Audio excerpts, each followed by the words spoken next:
This episode is brought to you by Progressive Insurance. Do you ever think about switching insurance companies to see if you could save some cash? Progressive makes it easy. Just drop in some details about yourself and see if you're eligible to save money when you bundle your home and auto policies. The process only takes minutes, and it could mean hundreds more in your pocket.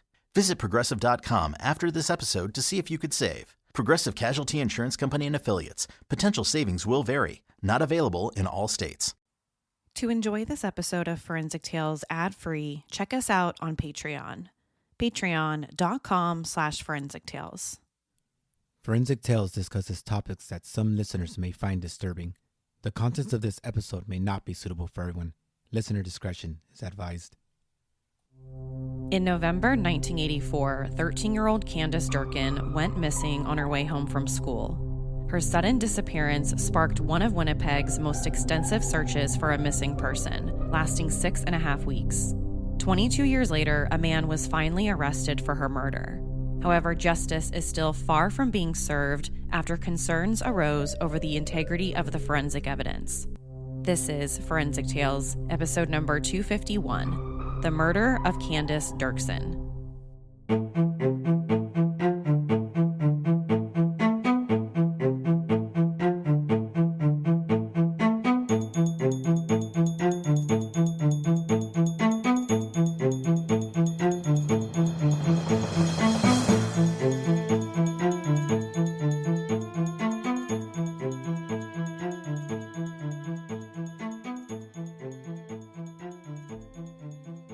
The girl at the heart of this week's story is Candace Derksen, a girl whose life was cut short just by walking home from school one day. She was born on July 6, 1971, to parents Wilma and Cliff. When Candace was 11, her family moved to Winnipeg and settled into the community of Elmwood with her younger brother and sister. She was described as a social butterfly who loved making new friends. She also loved horseback riding and swimming. On November 30th, 1984, 13-year-old Candace was on her way home from school when she went missing. At around 4:15 p.m., she stopped into a local grocery store and used the payphone to call her mom, Wilma. She asked her mom if she could get a ride home from school, but her mom said she wasn't able to come get her, so she would have to walk the rest of the way home. Now, it wasn't a very long walk, and she had done it plenty of times before. But at first, she was a little bit upset. But Wilma, her mother, promised that they could go shopping together later that evening, and that seemed to make up for it. Except that shopping trip between mother and daughter never happened because Candace Derksen never made it home. Candace's parents started looking for her right away, and they quickly got the police and the community involved. Pretty early on, about 500 students from the school all came together to help look for her. Her parents knew that she wasn't the type of kid to just run off or anything like that. Plus, her mom just spoke with her on the phone, and nothing really seemed wrong except maybe Candace was a little bit upset that she wouldn't give her a ride home and she had to walk instead. But her parents didn't think that simply that would have caused her to run off. Most of the search was centered between Candace's house and the school because that's where she was last seen. They also looked at certain landmarks in the area, including nearby rivers and railroad tracks, but nothing really turned up. Something to also keep in mind here, they're searching in some pretty cold winter weather. So on top of a basic missing person search, it's also starting to get really cold and really chilly and will eventually snow at some point, which is only going to make things that much harder. About 48 hours into the search, the police got their first big tip. A couple reported seeing Candace being dragged away from the Watt Street bus stop by two teenagers around 4:00 p.m. on the afternoon she went missing. So that's great, right? Finally, someone saw something, and everything seems to line up. Watt Street would have been on her way home, and this was right around the same time that she called her mom. Well, not so much for the Winnipeg Police Department. According to this couple who called in the tip, they were told by one of the police officers that Candace had run away before and they weren't really taking this case too seriously. So basically they said, hey, thanks for calling this one in, but we don't really consider this a missing person case just yet. Now, to be crystal clear, The Winnipeg Police Department did say later on that they don't know which officer made that statement, and they weren't aware that she had ever gone missing before. And according to Candace's mother, Wilma, that's simply not true. Her daughter had never run away before and had never been reported missing to the police. So it's unclear why these rumors about her being a possible runaway started spreading in the first place, or why the police department didn't really follow up on this initial tip. But whatever the reason may be, this was certainly a missed opportunity. Now fast forward 2 weeks. Candace was still missing, so she was registered with the Child Find Canada organization, which is basically a database for missing young people. This is a missing child case, right? So the more eyes and the more ears they can get, the better. It just takes one person to see this young girl somewhere, and this whole thing could be over. And here's the sad reality with missing child cases. The longer they're missing, the less likely there's going to be a positive outcome here. But despite this great organization's best efforts, nothing essentially happened with the search. By late December, Candace's parents went back in the media, basically begging anyone with information to please come forward. I think they still had hope that their daughter was still alive. But at this point, reality was probably starting to set in that maybe she wasn't going to be found alive anymore. And this was more of a search for remains or search for answers type of plea to the public. They also used this press conference to once again say that Candace wasn't a runaway. Despite any rumors and despite any false statements about that, they simply didn't think that she would do something like that. So at this press conference, they stood in front of everyone and just pleaded for anyone who would listen to them to keep looking for her and to not give up on this case. Because at this point, it had been well over a month since she went missing. Another 4 weeks went by, bringing us to January 17th, 1985. At around 9:30 in the morning, a call came in from an employee at the Alkit Brick Tile and Lumber Company. He said he found a young woman who appeared to be Candace in a vacant shed on the company's property. Now, to give you an idea of where she was found, this was essentially an industrial lumber yard right around the corner from Candace's house. But the company hadn't used it in several years, so this was the first time that anyone had gone there in a really, really long time. This employee said that he went out to the shed because he was looking for a piece of equipment, and that's when he happened to stumble upon her body. He said he opened the door and right away saw what he thought was the body of a young girl. So he said he closed the shed right away and went to go call the police. He said he didn't even go inside of the shed, and he certainly didn't touch anything because he had no idea what he was walking into. He just said that he knew what he saw. He thought it was the body of a young girl, and he basically ran out. Now, when law enforcement got to this shed, they did confirm that it was, in fact, Candace Derksen. And just to put this whole thing into perspective for you, this spot is only about 500 meters away from her house. So this entire time that they spent looking for her, turning over every rock, looking everywhere, she was right under their noses this entire time. Now, the awful, awful details. She was found lying on the floor of the shed, hogtied with a piece of twine, something that we're going to be talking a lot about.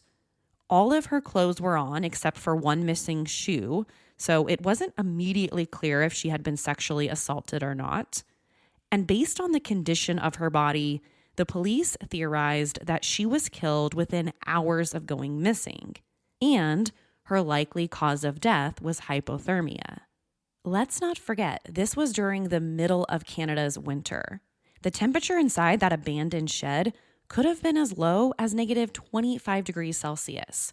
So it was very, very cold. And Candace had likely been exposed to the cold this entire time. And without going into too much detail about this meant that she was likely tied up, hogtied, and basically just left for dead inside this vacant shed in the middle of winter. It doesn't get more disgusting than that. We're talking about a little girl here. Now, you might be wondering, why didn't they find her sooner since this shed was so close to her parents' house? It should have been one of the first places that they looked during their investigation. It really shouldn't have been that hard. Well, I guess the best explanation is that this was a completely unused, abandoned shed. None of the company's employees ever really went out there. So it was simply overlooked by virtually everyone during the entire 6.5-week search for her. And this particular employee of this company just so happened to stumble upon her while he was looking for this piece of equipment. If he didn't decide to go out there when he did, then we might have never have found her, or it could have been weeks or even months later. At first, the Winnipeg Police Department were very hesitant to release any details about the case. They wouldn't even publicly say that she died from hypothermia or that her case was being treated as a homicide. That didn't come until several weeks later when they finally said, yes, Candace likely died from exposure to the cold, and yes, they think that she was murdered. Now, I'm not sure why that is. It's possible that they just weren't sure it was hypothermia or not, because sometimes that's hard to determine during an autopsy. And I'm also not sure why they wouldn't come right out and say that this was a homicide, because to me, it seems pretty obvious. Candace didn't hogtie herself in there, so obviously someone else is responsible for this. As the police are starting to get things going, the family held a memorial service for her on January 24th, 1985. It was an incredibly sad day for everyone. The family, the community, the police, everyone who had come together to help search for her. This certainly wasn't the outcome that anyone had hoped for. But now that they had finally found her, they could move on to the next step of the investigation: identify her killer. 2 months later, the Winnipeg Sun released an article saying that she might have been the victim of a, quote, teenage prank gone wrong. This particular newspaper had basically put together the different pieces of information they had and came up with this theory all on their own. They knew about the tip that came in from the couple who said that they saw 2 teenagers dragging Candace away somewhere, and now she ended up frozen to death inside this abandoned shed. So they started to wonder if this could have been simply a teenage prank gone wrong. Maybe it started as something innocent, but then eventually turned deadly by accident. Now the question about sexual assault. After the autopsy, the Winnipeg police announced that they had no reason to suspect that she had been raped. They also said she hadn't been drugged or poisoned either, giving even more credibility, in my opinion, to this prank gone wrong theory. Some teens picked her up as she was walking home from school that day, tied her up, and threw her in that shed, but she ended up dying. But it wasn't the only working theory. Not long after this, Candace's father agreed to go down to the police station to take a polygraph test. He wasn't ever really considered a suspect, but I think he just wanted to officially clear his name in all of this. And taking a polygraph examination was the family's way of just crossing their T's and dotting their I's. Now, the outcome of the polygraph examination wasn't too surprising. Cliff, the father, passed it with flying colors. So everyone could move on from this theory and really focus on finding the actual suspect. However, the police seemed to be still stuck on this prank gone wrong idea until September 1985 happened.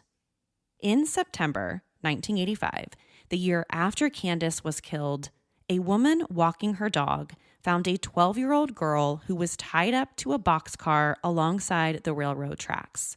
And when the police came out to look at the twine that was used, they realized that the same kind was also used to tie Candace up, the twine. So this got everyone thinking that maybe these two cases are somehow connected. You've got the same type of victims, 2 teenage girls. Both of them were tied up in almost identical ways. The same style of knots and the same style of twine was used. The only difference here was that Candace was killed and this girl thankfully wasn't. So at this point, the police are even wondering, could there be a serial predator out there? Candace's death might not be some teenage prank after all, if the same exact thing happened to someone else in the same area. When the police sat down and questioned the girl, she told them that a man had abducted her around 3:30 p.m. and forced her into his car. She said he was a white male, probably in his 20s, with dark brown curly hair, who wore a blue plaid jacket, blue pants, and was driving a small 2-door car with a dark-colored interior. But beyond that, this poor girl wasn't able to recall very much. And that description could match half the 20-something-year-old guys living in the area. So eventually that case went cold. They never found the guy. But this won't be the end of the story when it comes to this case.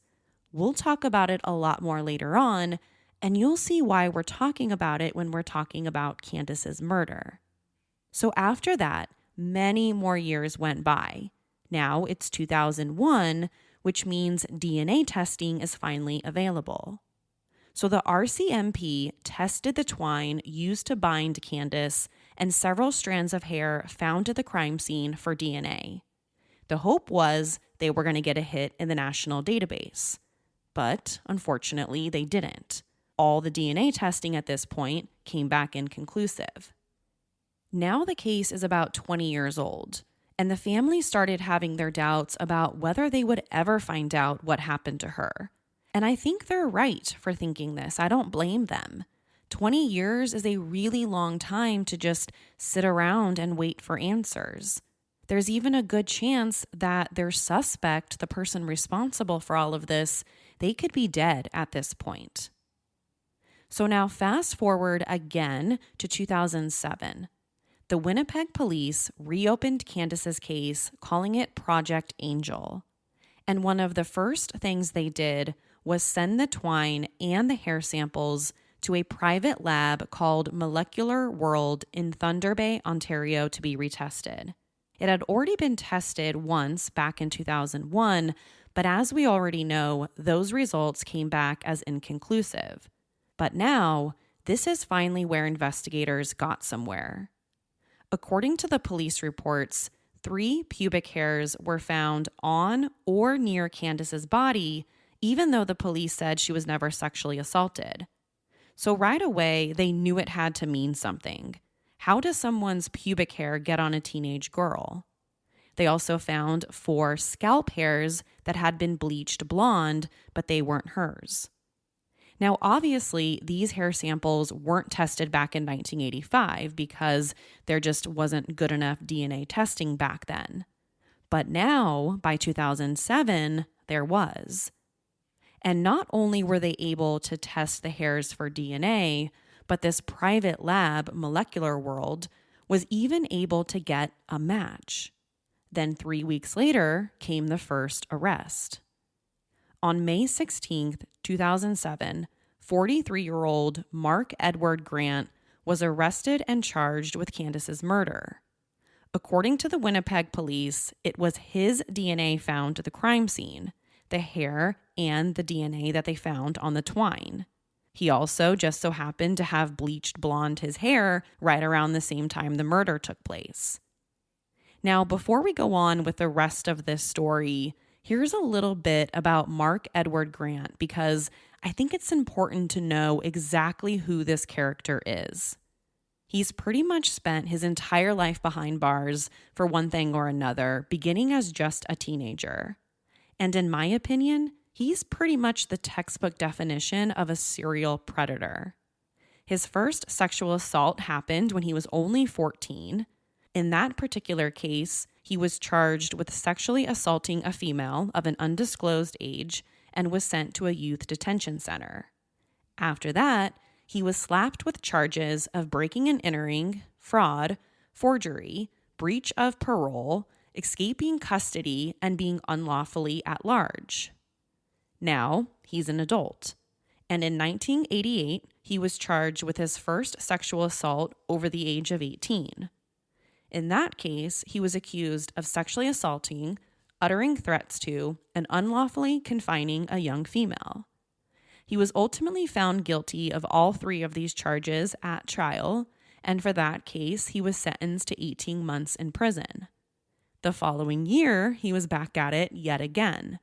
He was once again accused and later convicted of sexually assaulting a 16-year-old girl and sentenced to 4.5 years in prison, later reduced to 4.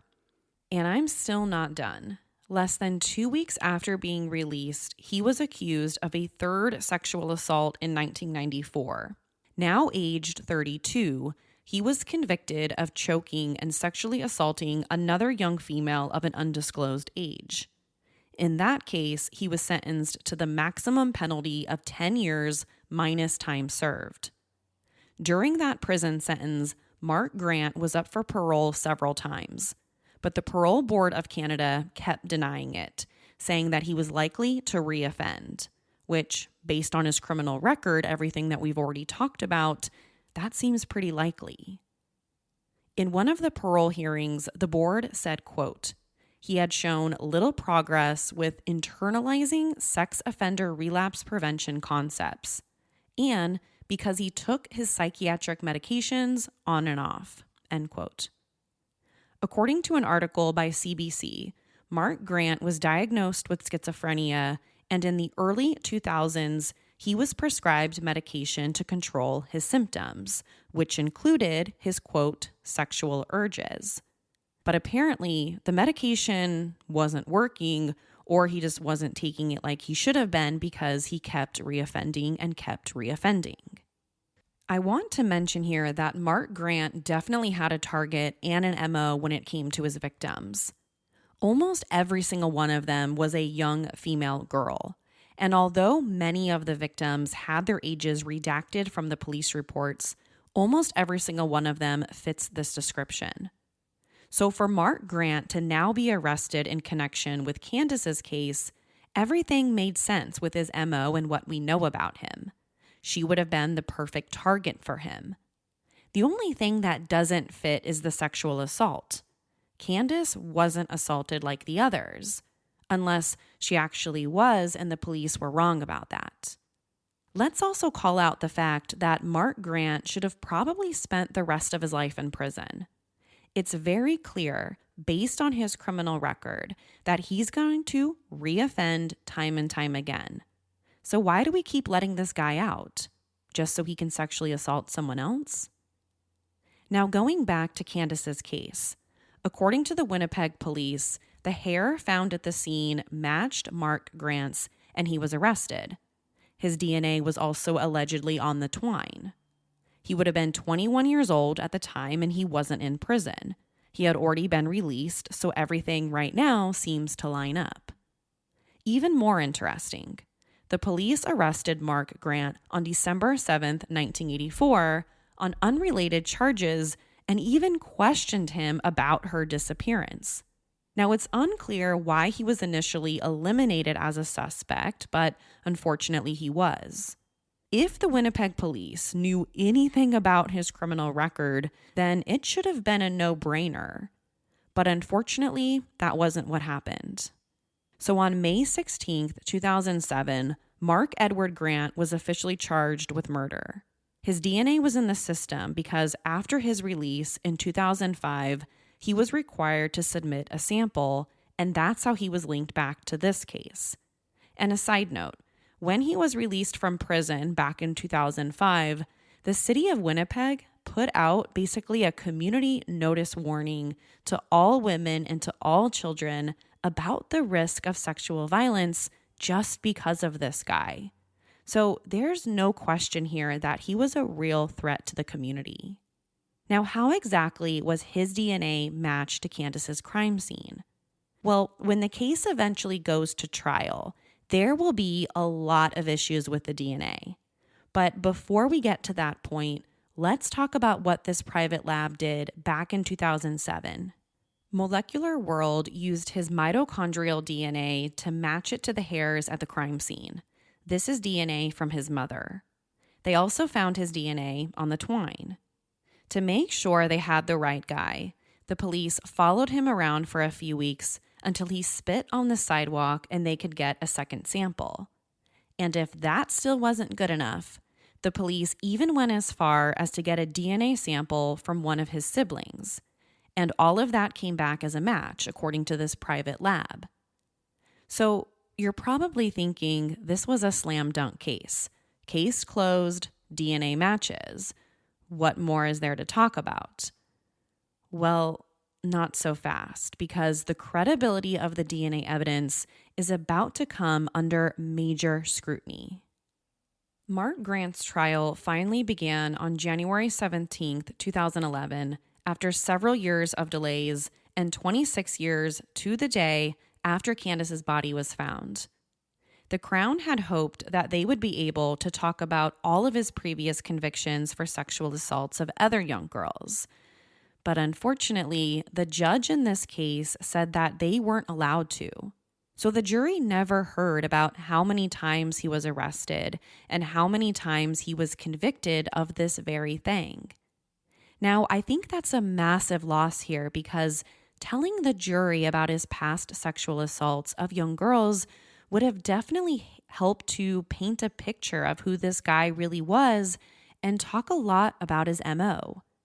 But still, there was the DNA evidence. But even that, as we're about to talk about, had a lot of issues of its own. The Crown also had to deal with the issue of time. We're talking about a crime that happened almost 3 decades earlier. So there's the potential that a lot of the witnesses in the case might not remember much or have even passed away at this point. Retired RCMP forensic scientist Donald Ogilvie was the guy in charge of the hair and fiber unit in 1985, and his testimony was pretty problematic from the get-go. He said he was the one who examined the hairs found at the crime scene. However, since DNA testing wasn't available back in 1985, he said he only examined the hair underneath a microscope. He also said he examined the twine. But here's the problem. The pieces of twine were sent to him in 2 separate plastic bags that were labeled twine from hand and twine from feet.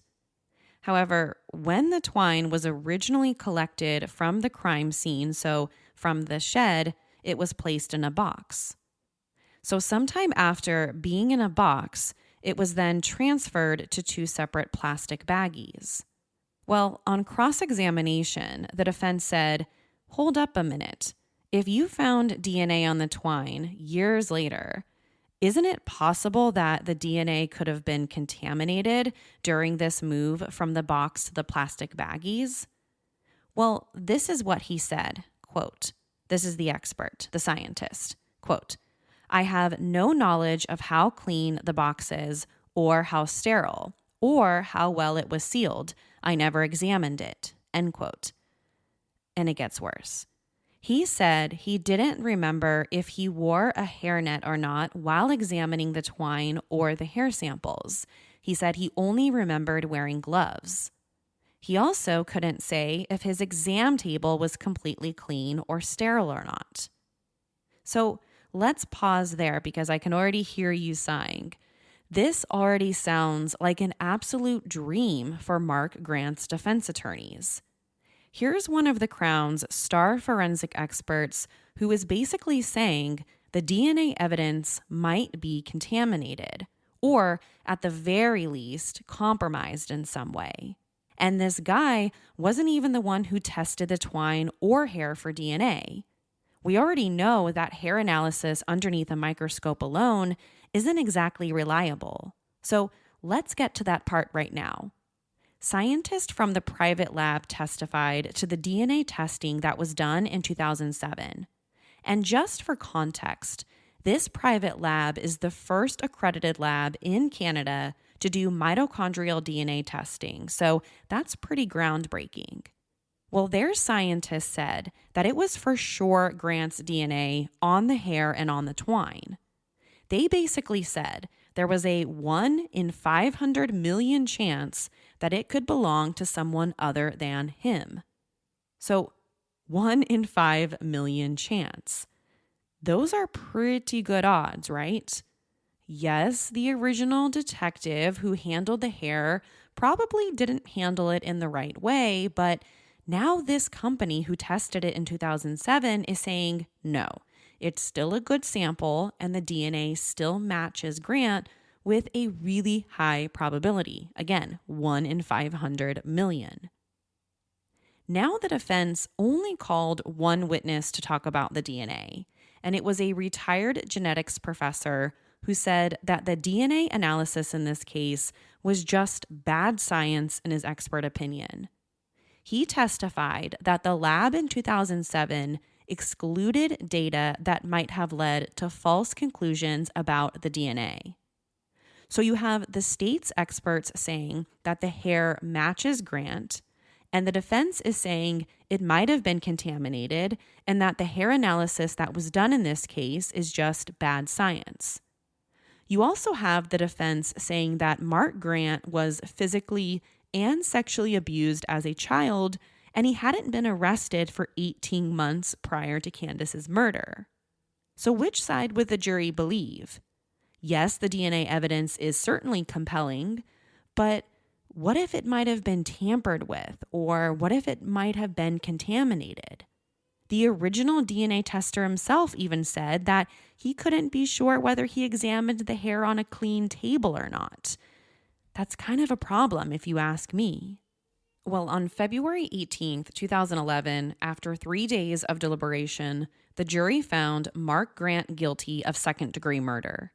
And 3 months later, in May of 2011, he was sentenced to a minimum of 25 years in prison. Despite being a career criminal, this was by far his longest sentence. The judge who handed down the sentence even said Grant, quote, showed unspeakable cruelty when he left Candace to die in that shed, end quote. So finally, the Derksen family might get justice here. However, almost as soon as the sentence was handed down, Grant filed an appeal citing a total of 18 errors made by the trial court judge. His defense also alleged that the police ignored important evidence pointing away from Grant and how the crime scene was grossly mishandled, and some of the evidence was contaminated. The idea is that since the hair and the twine evidence might have been mishandled back in 1985, there's no way to guarantee that the testing they did in 2007 is even accurate. So just because the Crown's experts say that there's a 1 in 50 million chance of it belonging to anyone else doesn't exactly mean anything if they aren't good samples. So the appeal was heard 2 years later, April 2013. Then on October 30th, 2013, the Court of Appeal issued its decision. They were overturning Grant's conviction. Not only did they have a problem with the integrity of the DNA evidence, but they also said that the trial court judge made a mistake in not allowing the defense to present evidence that pointed to another possible killer. So, who exactly is that? Well, remember that 12-year-old girl who was found tied up at the railroad tracks? The one who was tied up with the same type of twine used in Candace's murder. Well, Mark Grant's defense alleged that whoever killed that girl also killed Candace. But here's the thing. It couldn't have been Grant because he was in prison at the time the other girl was attacked. Now, obviously, this decision was absolutely devastating to Candace's family. They waited so many years just to see an arrest in this case.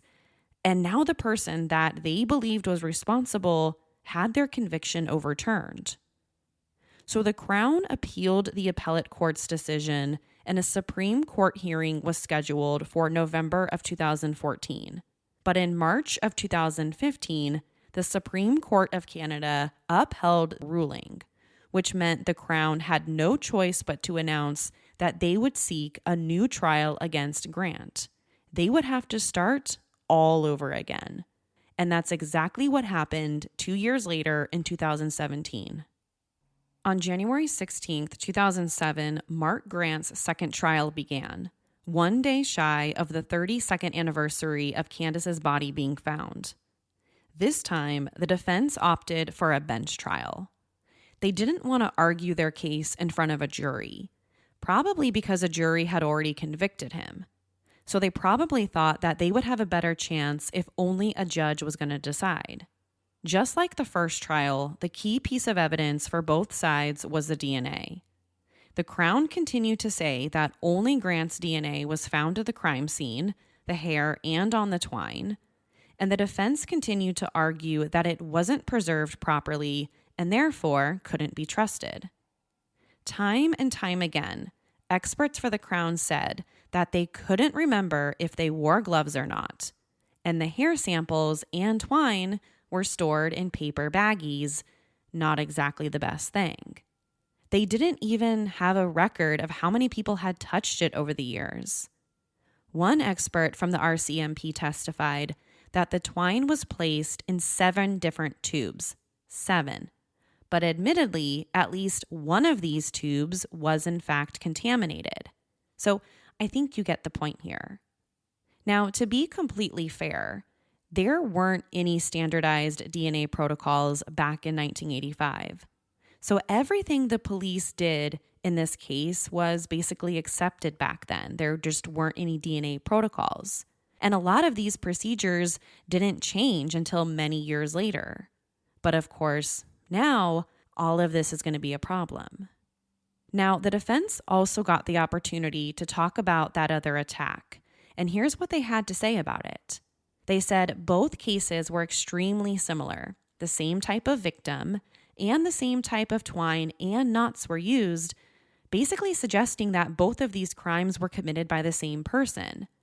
And we already know that the defense alleged that it couldn't be their client, Grant, because he was in prison at the time that this second girl was attacked. He was only released from prison when Candace was killed. But again, the reason why the defense suspected that some other person or the same person was involved is because the exact same twine in the exact same style of knots were used in both crimes. So whoever that perpetrator is for the other crime had to be the same perpetrator in Candace's case. They basically said that it would have been too much of a coincidence, for lack of a better word or a better term, for these crimes to have been committed by different people. There were just too many similarities. Plus, a Wrigley's blue gum wrapper was found at both crime scenes, and the only fingerprints found at the boxcar crime scene belonged to the victim. So there was nothing at that other crime scene that investigators found that was later then linked back to Grant. The only fingerprints, again, were the victim, and there's this bubblegum wrapper that was found at both crime scenes that they weren't necessarily able to connect to Grant or to anyone else. Grant's defense questioned one of the scientists from the private lab who did the testing back in 2007. And this particular scientist did confirm that anyone with the same maternal line shares the same mitochondrial DNA. So I think what the defense was doing here was trying to plant a seed in the judge's mind that it doesn't necessarily mean the DNA belongs only to Grant. If he had siblings who have the same mother, the DNA might belong to someone else. And again, just hammering home the integrity of the DNA evidence. It's also worth mentioning here that none of the DNA is even left. So the defense wasn't able to go out and do any of their own independent testing on it. Also, a genetic expert for the defense said that obviously this independent lab was biased because there was a DNA marker on the piece of twine that didn't come back for either Candace or Grant. It didn't match either one of them. So what they're saying is that there's essentially a, quote, DNA marker on evidence from the crime scene. The twine doesn't belong to the victim, doesn't belong to Grant, basically suggesting that there might be this third suspect out there or this third individual. The Crown seemed to have another problem: memory. At the first trial, the police said at least one officer entered the shed where Candace's body was found. But during the second trial, they said that was a mistake and no officer entered the shed. So which one is it? And what are we supposed to believe? The original report from 1985 or their memories now? This now brings us to closing arguments. The defense obviously said that none of the forensic evidence was reliable for all the reasons that we've already talked about. And the Crown said, yes, it is. 99%, even greater than 99% of the population could be excluded, but not Mark Grant. He also fit the profile. He had done this dozens of times to other young girls, so he had the means and he had the motive. So at this point, it was all in the judge's hand. There was no jury, so it was all up to one single person. And on October 18th, 2017, the judge found Mark Grant not guilty of second-degree murder, basically accepting the defense's argument that the forensic evidence was tainted. Once again, Cliff and Wilma Derksen were devastated. It had been such a roller coaster of emotions, and now this was the outcome. The man they believed killed their daughter gets to basically walk free. And since this was a retrial, he isn't allowed to be tried for her murder again. This was their only shot. This was their last shot. Now, in 2019, Mark Grant filed a lawsuit naming 12 defendants, including the government, seeking $8.5 million in damages. He also alleged that the police conducted a poor and negligent investigation. Today, the lawsuit is still pending in the court system. It's been almost 4 decades since 13-year-old Candace Derksen was found dead inside that abandoned shed, frozen to death and hogtied. Was this some teenage prank gone wrong? Or was the person arrested and put on trial twice for her murder actually the one responsible? And what do you think about the forensic evidence? Can it be trusted? To share your thoughts on this week's episode, follow the show on Instagram and Facebook. To find out what I think about the case, sign up to become a patron at patreon.com/forensictales. After each episode, I release a bonus episode sharing my personal thoughts. Don't forget to subscribe to Forensic Tales so you don't miss an episode. We release a new episode every Monday. If you loved the show, consider leaving us a positive review. You can also support the show through Patreon. Thank you so much for joining me this week. Please join me next week. Until then, remember, not all stories have happy endings. Forensic Tales is a Rockefeller audio production. The show is written and produced by me, Courtney Fretwell. For a small monthly contribution, you can help create new compelling cases for the show, help fund research, and assist with production and editing costs. For supporting the show, you'll become one of the first to listen to new ad-free episodes and gain access to exclusive content. To learn more, please visit patreon.com/forensictales. Forensic Tales is a podcast made possible by our Patreon producers, Tony A., Christine B., Sherry A., Michael D., Nicola, Jerry M., Megan G., Ureli, Jerry, Ann F., Carol A., Luis B., Shannon D., Marianne C., Lynn H., Luis B., Vicky, Ashley S., and Alice B. If you'd like to become a producer of this show, head over to our Patreon page or send me an email at courtney@forensictales.com. For a complete list of sources used in this episode, please visit forensictales.com. Thank you for listening. I'll see you next week. Until then, remember, not all stories have happy endings.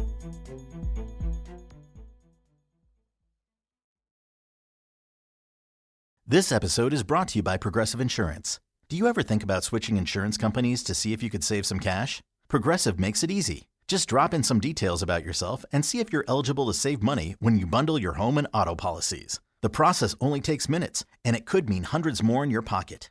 Visit Progressive.com after this episode to see if you could save. Progressive Casualty Insurance Company and Affiliates. Potential savings will vary. Not available in all states.